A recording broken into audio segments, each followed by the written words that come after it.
देखिए आज जो आपको समझाने जा रहे हैं कि अगर जमीन पर टाइटल सूट है यानी केस चल रहा है, जमीन पे अगर कोई भी केस चल रहा है तो आप वो जमीन बेच सकते हैं या अभी जमीन जो है खरीद सकते हैं या नहीं खरीद सकते हैं। और ये भी होता है कि बहुत लोग नहीं जानते हैं कि धोखे से जमीन खरीद लेते हैं और उन पे केस चलता है तो बाद में जानते हैं। तो बहुत लोग अपना माइंड का झंझट दूसरे पे देने के लिए भी ऐसा करते हैं। इसमें कोई बड़ी बात नहीं। और ये बाहर में गांव में तो गांव में चलिए बहुत कुछ जो है आउट हो जाता है, क्या है कि वहाँ पे सब लोग एक दूसरे को जानते हैं। गांव में ज़्यादातर ऐसा होता है, लेकिन जो शहर होता है वहाँ पे ऐसा ज़्यादातर नहीं होता है। तो उस केस में वहाँ पे बाहरी लोग आते हैं, ज़मीन को खरीदते हैं या जो भी करते हैं, तो उस केस में वहाँ पे धोखाधड़ी होने का चांस ज़्यादा हो जाता है। तो लेकिन सबसे पहले समझने वाली बात यह है कि अगर ज़मीन पर टाइटल सूट है तो क्या ज़मीन का खरीद बिक्री हो सकता है या नहीं, ज़मीन का खरीद बिक्री हो सकता है या नहीं हो सकता है। देखिए यहाँ पे हम आपको बता देते हैं कि ज़मीन का टाइटल सूट का मतलब होता है कि जिस टाइटल सूट जो होता है, एक दो प्लॉट जितना भी प्लॉट है उसमें किसी भी तरह का गड़बड़ी पाया जाना, सिर्फ उसी में जितने ज़मीन पे टाइटल सूट होते हैं सिर्फ उसी में किसी तरह का गड़बड़ी पाया जाना, अवैध कब्जा के रूप में होना, ठीक है, मतलब कोई दूसरा उस जमीन को कब्जा किए हुए है तो उसके लिए भी टाइटल सूट किया जाता है। टाइटल मतलब एक तरह से अगर बात करें तो जमीन का वो मालिक है और वो उस पे जो है एक्शन ले रहा है और उनका कहना है कि वो उसकी प्रॉपर्टी है या किसी और की दखल में है, किसी और के नाम से है या किसी का जो भी आप हो सकता है कि कोई और अन्य तरह का गड़बड़ी भी उसमें अगर हो तो उसके लिए ये किया जाता है। लेकिन अगर ज़मीन पे कोई भी तरह का केस हो, ऐसा नहीं, टाइटल सूट इसके अलावा जो भी केस होते हैं, क्या खरीद बिक्री हो सकता है या नहीं हो सकता है। देखिए क्या होता है कि नियम ये नहीं कहता है कि आप ज़मीन को बेचिए, नियम ये नहीं कहता है, क्योंकि जब आप एक तरह से वो जो आपका स्टाम्प ड्यूटी वाला पेपर होता है, जो स्टाम्प पेपर होता है जिसमें ज़मीन का रजिस्ट्री होता है, तो उस पे जो भी वो 1000 का हो, 5000 का हो या जो भी हो 10,000 का हो, तो वो जितना का भी स्टाम्प पेपर होता है उस पे आप देखें कि सारा जब भी मेंशन होता है, ज़मीन का खाता हो गया, खेसरा हो गया, ज़मीन किसके नाम से है, उसके बाद थाना संख्या हो गया, ज़मीन का चौहद्दी हो गया। बहुत लोग डायग्राम में फ्रंट भी बनवाते हैं ताकि ज़मीन अगर लंबा चौड़ा है तो उनको कितना फ्रंट मिल रहा है आगे पीछे, वो सारा कुछ वहाँ पे मेजर जो है करके स्पष्ट कर लिया जाता है कि ताकि वो पेपर में स्पष्ट होना इस बात का साबित करता है कि वो किस तरीके से प्रॉपर्टी है, ठीक है। तो ये सारा बात जो है वहाँ पे स्पष्ट होने के बावजूद जब सारी बात स्टेटमेंट में लिखाया जाता है तो वहाँ पे ये भी लिखाया जाता है कि ज़मीन जो विक्रेता है, जो ज़मीन बिक्री कर रहा है, जो विक्रेता है, बेचने वाला है, ठीक है, तो उसके द्वारा इसमें जो है ज़मीन में कोई भी तरह का कानूनी केस इस पे जो है नहीं चल रहा है, कोई भी तरह का लोन नहीं है, ठीक है, ये सारा बात उसमें मेंशन किया जाता है। तो उस आधार पे उसको जो है बेचा जाता है। बात को समझना आपको, ठीक है, कि उस पे जो विक्रेता द्वारा किसी भी तरह का कोई भी केस नहीं है, कोई भी लोन नहीं है, तो वो विक्रेता आसानी से उसको बेच सकता, कोई भी तरह की परेशानी नहीं है, ठीक है। लेकिन फिर भी होता क्या है उस बात को समझना बेहद जरूरी है। होता क्या है कि विक्रेता उसको ये बात होते हुए भी, इस बात को कबूलते हुए भी ज़मीन को बेच देता है, लेकिन उस पे केस भी रहता है, ज़मीन पे लोन भी हो सकता है, कोई बड़ी बात नहीं है। थोड़ी देर के लिए रजिस्ट्री हो गया। जब केस वाली बात होती है ना तो केस का पता क्या होता है कि अंचल कार्यालय में भी नहीं होता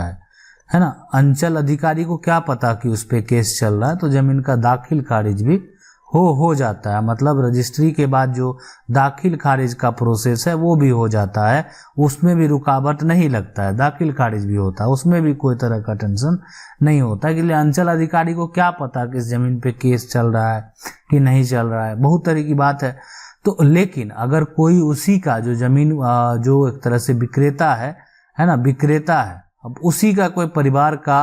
या जो उसको है जो जान लिया कि इसको बेच दिया गया, जिसके बीच में केस चल रहा था, और वो जान लिया और दूसरा पक्ष जाके इसको वहाँ पे अगर बता देगा कि इस ज़मीन को बेच दिया गया गलत तरीके से, इस पे केस चल रहा था, तो उसका दाखिल खारिज रुक जाएगा। सीधा लिख जाए इन पे विवाद है, इस पे कानूनी जो है सिविल के द्वारा जो है केस चल रहा है, इसीलिए इसके दाखिल खारिज को रिजेक्ट किया जाता है और वो स्टेटमेंट लिख के इसके दाखिल खारिज को रिजेक्ट कर दिया जाएगा। तो इसमें यह होता है कि उसको भी भनक लग गया, तो नहीं अगर लगा तो जमीन का दाखिल खारिज भी हो गया, रसीद भी कट गया। अब इस केस में क्या होता है, इस केस में जो है सबसे बड़ा दिक्कत होता है विक्रेता को, उसके बाद जो है आप समझ सकते हैं कि थोड़ा दिक्कत होता है क्रेता को।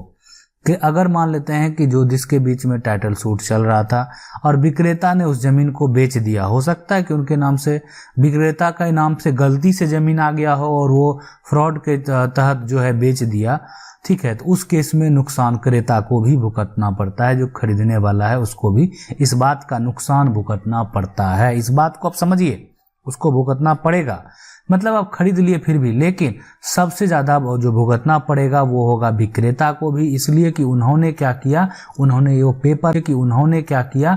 ये पेपर में सारा बात स्पष्ट करते हुए, इसलिए कि क्रेता भी तो कानून में जाएगा ना, तो स्पष्ट करते हुए उसको जो है बेचा। तो इसको क्या होगा कि एक तो सबसे पहले जो जिसका ज़मीन है वो तो वापस चला जाएगा,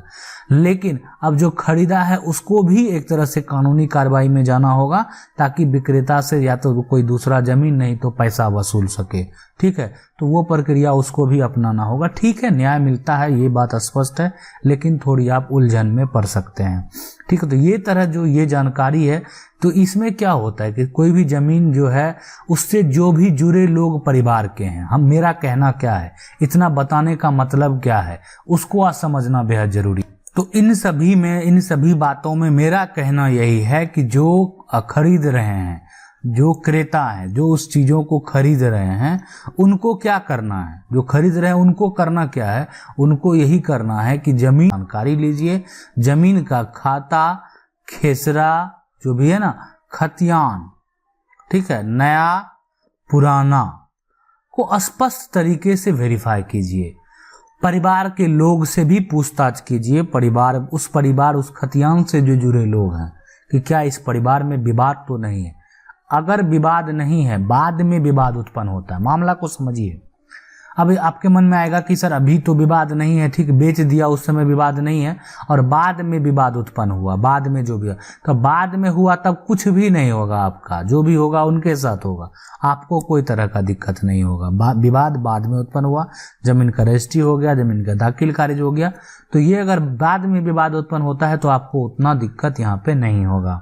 ठीक है। लेकिन अगर विवाद पहले चल रहा था और उसके बाद ऐसा कुछ हुआ तो फिर इसमें दिक्कत का सामना जो है करना पड़ सकता है। तो ये तरह की चीजें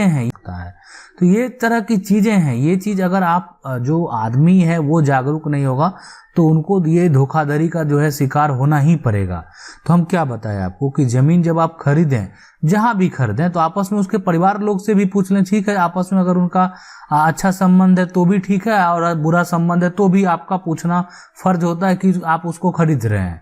तो आप अगर उस चीज़ों से अनजान है तो आपको स्पष्ट रूप से पता कर लेना चाहिए। अब यह है कि कोई भी केस अगर है तो इसका पता जो है रजिस्ट्रार को कैसे लगता है यहाँ पे, ठीक है, रजिस्ट्रार जो है उसको कैसे लगता है। देखिए, अगर कोई भी केस चल रहा है ना, केस से संबंधित अगर तब जमीन बिक्री हो रहा है, आपको पता है कि जमीन का बिक्री हो रहा है, रजिस्ट्री हो रहा है, उस पर केस चल रहा है, तो जाके रजिस्ट्रार को लिखित अगर आप देंगे ना उस चीज़ों के लिए, आप अपने वकील को भी इसके लिए अगर आप ले जा सकते हैं, ठीक है, तो आपका वहाँ पे रजिस्ट्री रुक भी सकता है। मतलब आप समझ सकते हैं बात को ना, उसको वेरीफाई किया जाएगा केस, जब सारा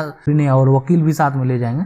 तो ये चीज़ वहाँ पे रुक जाएगा, आपका रजिस्ट्री जो है नहीं होगा। तो एक ये भी तरीका होता है कि अगर गलत तरीके से रजिस्ट्री हो रहा है तो आप उसको रोक सकते हैं, और उसके लिए आप एक वकील को भी लेते जाएं ताकि वो आप आसानी से उसको रोक सकते हैं, उस पर जो है स्टे लगवा सकते हैं, ठीक है, ताकि रजिस्ट्री ही ना हो तो आगे का प्रक्रिया कहाँ से होगा। ठीक है। रही इसका बात पता लगाने की, तो इसका देखिए बात जो है, अगर यहाँ पे देखें, आप अगर खरीद रहे हैं, आपको ये कोई जानकारी नहीं है, तो पता लगाना यहाँ पे मुश्किल हो जाता है, इसलिए कि केस बहुत सारे हैं और उसमें वो चीज़ देखना कि इसका किस विषय पे क्या केस चल रहा है, और ये पता लगाना इतना भी लग्जरी सिस्टम नहीं है जो कि ये पता लगा कि खाता खेसरा नंबर डाल के जो है, पार्टी का नाम डाल के, उसके बाद जो है उससे जो केस नंबर है ये सब डाल के सर्च किया जाता है। अभी तक ये नहीं कि इस प्लॉट पे केस चल रहा, हो सकता है सिस्टम बना सकता है, लेकिन ऐसा सिस्टम अभी पूरे इंडिया में नहीं है